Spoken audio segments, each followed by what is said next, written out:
ये रुद्रपुर हम जो मेन मार्केट है हम एंटर कर रहे हैं और आप अभी ये देखिए कई होटल हैं और अभी जो समय है उस माहौल के हिसाब से और ये आप यहाँ देख सकते हैं और मोदी जी के बैनर कई जगह लगे हुए हैं और लोग जो हैं अपने अपने कार्यों में मशगूल हैं। हम रुद्रपुर शहीद उधम सिंह नगर में हैं उत्तराखंड में। यहाँ से अजय भट्ट जो हैं ये प्रत्याशी हैं भाजपा से और प्रकाश जोशी हैं कांग्रेस से और ये नैनीताल उधम सिंह नगर ये कंस्टिट्यूंसी कहलाता है और चुनाव का माहौल है। लोग अपने अपने चुनाव यात्रा में निकले हुए हैं और एक तरह से चुनाव के पहले की शांति भी कर सकते हैं। ये पोस्टर्स लगे हुए हैं आप देख रहे हैं। तो हम आगे आपको यहाँ के बारे में पूरी बातें बताएंगे। अजय भट्ट जी से बात भी होगी और लोगों से ये बात होगी। बने रहिए हमारे साथ। कुमार राकेश, रुद्रपुर शहीद उधम सिंह नगर उत्तराखंड से। मैं यहाँ उत्तराखंड में हूँ। रुद्रपुर शहीद उधम सिंह नगर भट्ट जी की सभा होने वाली है और मैंने काफ़ी घूमने के बाद जो माहौल है कांग्रेस का जो माहौल है बहुत ही उनका प्रचार नहीं दिख रहा, लेकिन भाजपा के प्रचार उनकी गाड़ियाँ बहुत ही ज़्यादा संख्या में है। कुमार राकेश, रुद्रपुर शहीद उधम सिंह नगर उत्तराखंड।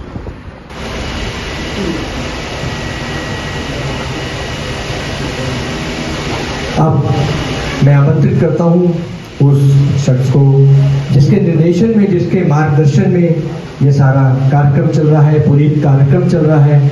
ये पुनीत जो यज्ञ प्रारंभ हुआ है उनका निरंतर मार्गदर्शन, उनकी सोच जिसके कारण ये वृहद रूप लिया है। श्रीमान दालचंद जी भाई साहब, मैं आपसे आग्रह करता हूँ कि आपका हमें मार्गदर्शन मिलने वाला है। बहुत बहुत धन्यवाद। परम श्रद्धे प्रातः स्मरणीय महाराज जी और श्रीमान जगदीश जी भी क्षेत्र प्रचार प्रमुख उपस्थित हैं आज। दालचंद जी जो क्षेत्रीय संगठन मंत्री बनवासी कजास, इन्होंने ये प्रकल्प को अमली जामा पहनाया है और आज जब वो बोल रहे थे, मैं सच बता रहा हूं कि मुझे भी कई चीजों के बारे में जानकारी नहीं थी कि किस तरह से एक षड्यंत्र के तहत लोगों को परिवर्तित किया जा रहा है। उपचार करने के नाम पर किस तरह से भ्रम फैलाए जाते हैं और ये भी जान के आश्चर्य हुआ कि कुछ जनजातियों को ये भी पता नहीं कि दवा खाने से बीमारी ठीक हो जाएगी। बहुत अच्छी जानकारियां आपसे मिली हैं, रात दिन आप इस पर लगे रहते हैं। अशोक जायसवाल जी जिला संघचालक, स्वामी शिवानंद जी महाराज, याद रखना कफन पर जेब नहीं होती। हम लोग बहुत अच्छी कमाई कुछ लोग करते हैं लेकिन दिल नहीं होता है। लेकिन यहाँ तो सारे दिल वाले हैं। स्वाहा इदम न मम जो सूत्र है, यह आपका है, समाज का है, हमारा कुछ नहीं है। और उस प्रेरणा से जितना प्रेरित करते हैं, मैं भी इससे काफी अभी प्रेरित हुआ हूँ, क्योंकि इतना अच्छा समाज, इतने शुद्ध विचारों का समाज, आर्थिक स्थिति भी ठीक हो और उसके साथ सामाजिक स्थिति और विकृति को ठीक करने की मन में ललक हो, ये बड़ी बात है। एक संकल्प छोटा सा लिया कि नर्सिंग कॉलेज अपना होना चाहिए, सीबीएसई लगना चाहिए, तो समाज में वो ताकत है। धीरे धीरे धीरे पूरा ही उठा दिया आज। बड़ी बात है। इस समय मन तो मेरा भी है कुछ बोलूं, लेकिन बोल नहीं सकता हूं। आप जानते हैं कि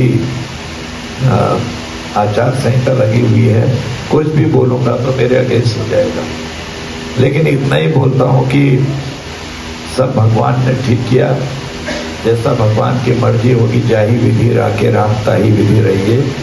तो चुनाव में हूं तो उसके बाद मुझे भी जिस तरह से मैं काम आ सकूं, मुझे दालचंद जी भाई साहब आप मेरी भी ड्यूटी कहीं ना कहीं लगा सकते हैं।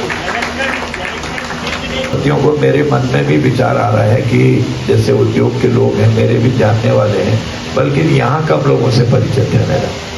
अपने वहाँ मैंने कभी अपने उद्योगपति जो यहाँ है न बैठक की न बैठा। एक दिन मुख्यमंत्री जी बैठे थे, यहाँ लिया था, उसी दिन बैठे, जबकि मुझे लगता है मुझे बैठना चाहिए था। बोला कि एक बार आपकी चाय पीनी थी या पिलानी थी, क्योंकि मेरे भी अभी काम आते आप, क्योंकि इस समय बड़ी संकट की घड़ी रहती है हमारे जैसे आदमी के लिए। लेकिन ईश्वर की मर्जी है, सब ठीक हो रहा है। मैं बधाई देता हूँ सारे लोगों को कि दिल इतना प्रफुल्लित हो गया कि हम अपने समाज के लिए क्या कर रहे हैं और दूसरे लोग हमारे समाज को दूसरी तरफ कैसे मोल्ड कर रहे हैं, कैसे मोड़ रहे हैं। तो मैं आप प्रभु से प्रार्थना करता हूँ कि आपकी ये विधा हमेशा मजबूत हो, हम आगे बढ़े। डालचंद जी समेत ये सारी टीम जितनी है हमको प्रेरित करते रहे। एक उत्प्रेरणा देने वाला, प्रेरित करने वाला चाहिए, जो हर बार हमको बार बार बटन दबाते रहे, नहीं इधर जाना है, नहीं ये होना है। तो उससे जो अंदर भाव तो है जागृत नहीं होता, फिर कभी संकोच होता है। लेकिन जिस तरह से भाव जगा कर आज मैं देख रहा हूँ, ये प्रकल्प जब बात चल रही थी लग नहीं रहा था, लेकिन ये तो खड़ा हो गया, अच्छा खासा खड़ा हो गया। मैं समझता हूँ प्रकल्प भी सरकारी तरह से खड़ा नहीं हुआ है, बहुत मजबूती से खड़ा हुआ है। नहीं महाराज जी, बिल्कुल ठीक है आपका। वैसे मैंने मंगला माता जी से भी कहा था, वो दूसरी जगह के लिए था, उनकी टीम भी कुछ देख के गई है शायद, पता नहीं, दोनों जगहों के लिए। हमारे साथ हैं श्री डालचंद जी, क्षेत्रीय संगठन मंत्री हैं बनवासी कल्याण आश्रम के, और रुद्रपुर और आसपास से कई राज्यों में संगठन का कार्य देखते हैं। आज हम यहाँ रुद्रपुर में इनके साथ हैं। अभी हम इनसे बातचीत करेंगे संगठन को लेकर, कार्यों को लेकर के, और भाजपा और संघ के जो कार्य हैं उसको किस तरह सोचते हैं, समझते हैं। समाज में सोचने के तरीके में बड़ा बदलाव आया है।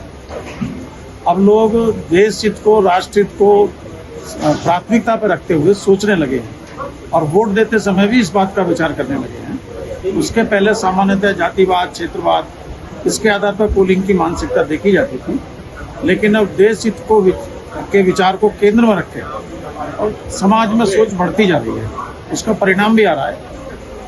जी, तो आप ये इसके लिए संघ के विचार को या भाजपा के कार्यशैली को या माननीय प्रधानमंत्री नरेंद्र भाई मोदी जी का जो स्टाइल ऑफ वर्किंग है, किसको आप क्रेडिट देते हैं? इस समय भाई साहब ये थोड़ी वैसे तो लंबी बात है, लेकिन मेरे विचार से जो कार्यशैली है भाजपा की इस समय, वो कोई बहुत ज़्यादा आपत्तिजनक नहीं है। बहुत सारे लोग ऐसे हैं समाज में जो अच्छे हैं, लेकिन उन्हें अवसर नहीं मिला जय श्री राम। किसी के भी साथ जोड़े। मेरा ऐसे लोगों को अपने साथ रहने में भाइयों से नहीं है। कुछ लोग ऐसे भी होते हैं जिनका देखने में अच्छे नहीं लगते, लेकिन जब अपने साथ आ जाते हैं, जो भी अतिथि अपने विचार को समझते हैं, पहुंच रहे हैं, उनको तो फिर उनके व्यवहार में, उनके सोचने के तरीके में बदल आती है। प्रारंभ किया जा सके। मेरे विचार से दोनों ही सैनिक कोई बहुत ज्यादा आपत्तिजनक नहीं। और तो अभी जो स्थिति है, माहौल है चुनाव का, तीसरी बार सरकार बनने की संभावना है, तो इसके पीछे आप क्या मानते हैं? दो तीन पॉइंट आपके विचार से। समय के अनुसार इसमें एक बात तो यह है कि सरकार ने जो विकास के कामों को प्राथमिकता पर रखा है, उसमें कोई भी आता है, जाति के हिसाब से कोई भी आता होगा, कुछ भी आता होगा, लेकिन विकास को प्राथमिकता पर रखा है। एक तो लोगों के मनों में ये बात बैठी है कि वास्तव में यहाँ सरकार विकास करती है। दूसरा, जो देश की आवश्यकताएं हैं, देश के अंदर की और देश दुनिया के परिप्रेक्ष्य में जो देश की भूमिका होनी चाहिए, उसको सरकार ने जो प्राथमिकता पर रखा है और उसको करके दिखाया है। आपका नाम क्या है? मेरा नाम नमन चावला। क्या करते हो आप? मेरी परचून की शॉप है। यहाँ माहौल क्या है रुद्रपुर में? रुद्रपुर में दो पक्ष हैं, कांग्रेस और बीजेपी। जी, दोनों ही अपने आप में दावेदार हैं, मगर देखा जाए तो यहाँ पर बीजेपी का ज़्यादा महत्व है। अच्छा, यहाँ पर जी जी, और आने वाले समय में ऐसा लगता है हर युवा की पहचान, हर जोश, जैसे जब मोदी जी का नारा है कि युवाओं को साथ लेकर चलना हर चीज़ को, तो यहाँ तो बीजेपी के ज़्यादा चांसेस लग रहे हैं। बीजेपी का चांस हाँ लग जी। रहे हैं तो मतलब कितना चांसेस लग रहे हैं, मतलब यहाँ 5 लाख वोट समथिंग ऐसा लग रहा है? ऐसा लग मतलब रहा है। कांग्रेस का हालत खराब लग रहा है? बहुत खराब स्थिति है यहाँ पर कांग्रेस की। प्रकाश जोशी उम्मीदवार है कोई? हाँ जी कांग्रेस से। अच्छा अच्छा जी, और यहाँ से बीजेपी से अजय भट्ट जी हैं। अजय भट्ट हाँ जी। जी। तो आपको क्या लगता है दोनों में तुलना करें तो कौन बेहतर है और क्यों बेहतर है? बेहतर इसलिए है दोनों में से, देखो अजय भट्ट जी हैं, युवाओं को साथ लेकर चलते हैं, हर चीज़ को मोदी जी की हर योजनाओं से लेकर अभी तक हम हर चीज़ को लेकर हमें अवगत कराया गया है। हाँ हर चीज़ को लेकर बोला गया है कि हर युवाओं को लेकर, बेरोजगार से लेकर हर चीज़ के उम्मीदवार जो भी बंदे हैं सबको बेरोजगार मिल रहा है, योजमल योजना मिल रही है। मोदी जी ने बहुत सारी योजनाएं निकाली हैं, वृद्धा पेंशन है, हर चीज़ को लेकर। इसलिए भारतीय जनता पार्टी एक ऐसी सरकार है जो मेरी समझ में है कि हर किसी के लिए आगे चलकर मैंने कई मामलों में बेहतर लगता है। हाँ जी। ओके। मेरा नाम मुकेश पाल है।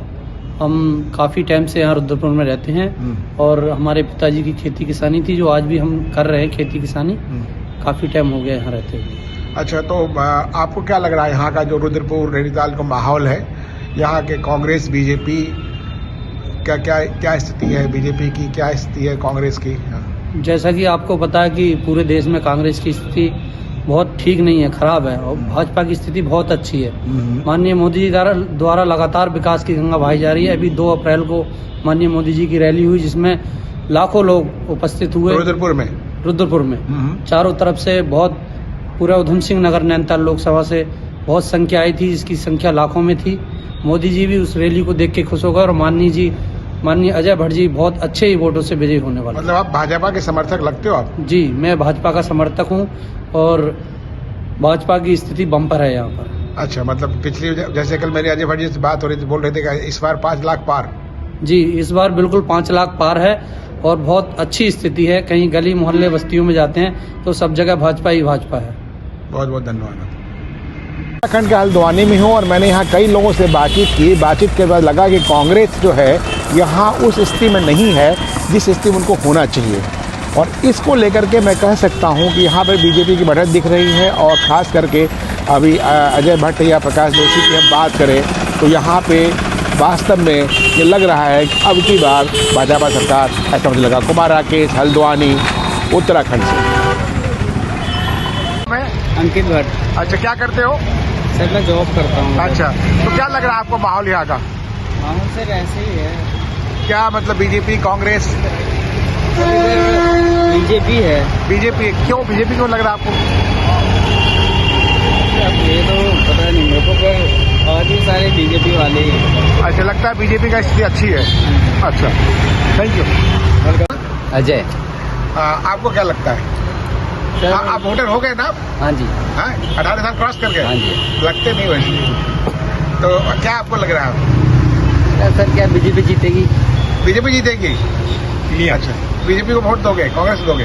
हाँ, बीजेपी को वोट देंगे। बीजेपी को वोट दोगे? क्या बात है। शुभ कामना। क्या आप बिजनेस करते हो? सर पढ़ते हो, बिजनेस करते सर पढ़ते हैं हम। क्या करते हो? अभी 11th में आए हैं सर। अच्छा, अभी वोटर नहीं बने? नहीं सर। अच्छा, लेकिन माहौल क्या लग रहा है? सर बीजेपी का ही चांस है, क्योंकि पिछली बार भी बीजेपी थी, ज्यादा वोटों से जीत गई थी। ओके। वो कांग्रेस के खड़े हैं ना। प्रदीप जोशी को कोई जानता भी नहीं। प्रकाश जोशी को? प्रकाश जोशी को कोई जानता ही नहीं है। अच्छा, तो ऐसे कैंडिडेट खड़ा कर दिया? हाँ, हरीश रावत ने तो एक्सेप्ट किया है परसों इंटरव्यू में। ये हमारी तैयारी बहुत पीछे है बीजेपी से। रीना चौधरी। क्या करते हो आप? मैं प्रियंका मेडिकल स्टोर पर जॉब, अकाउंट्स की। अकाउंट्स करती हो? क्या लगता है यहाँ का अकाउंट? क्या लगता है? अच्छा लगता है। सही है। नहीं, यहाँ का माहौल कैसा लग रहा है? यहाँ का माहौल अच्छा है। हाँ, अभी तो फिलहाल। तो क्या पिछली बार वोट दिया था? हाँ, किनको दिया था? बीजेपी को। इस बार किसको देना है? इस बार भी बीजेपी को ही देंगे। क्यों? क्योंकि इधर देखो, इधर देखो। बीजेपी अच्छा कर रही है हमारे देश के अच्छा लिए। कर रही है? क्या कर दिया बीजेपी ने? बहुत डेवलप किया है उन्होंने एरिया। कांग्रेस बोलते हैं बीजेपी ने कुछ किया नहीं, झूठ बोलती है। क्यों नहीं किया है? बहुत कुछ किया है। अच्छा, बहुत कुछ किया है। हमारे लिए तो बहुत कुछ किया है। Thank you. हल्द्वानी में हूँ। हल्द्वानी उत्तराखंड का हिस्सा है, नैनीताल के पहले। यहाँ मेरी कई लोगों से बातचीत हुई और बातचीत के बाद ऐसा लगा कि जो माहौल है यहाँ पे बीजेपी के पक्ष में है, और इस तरह से हम समझ सकते हैं कि बाकी जो माहौल चल रहा है अब कांग्रेस के बारे में लोग जानते नहीं हैं, उनका चुनाव प्रचार भी काफ़ी लो है। कुमार राकेश, हल्द्वानी, उत्तराखंड से।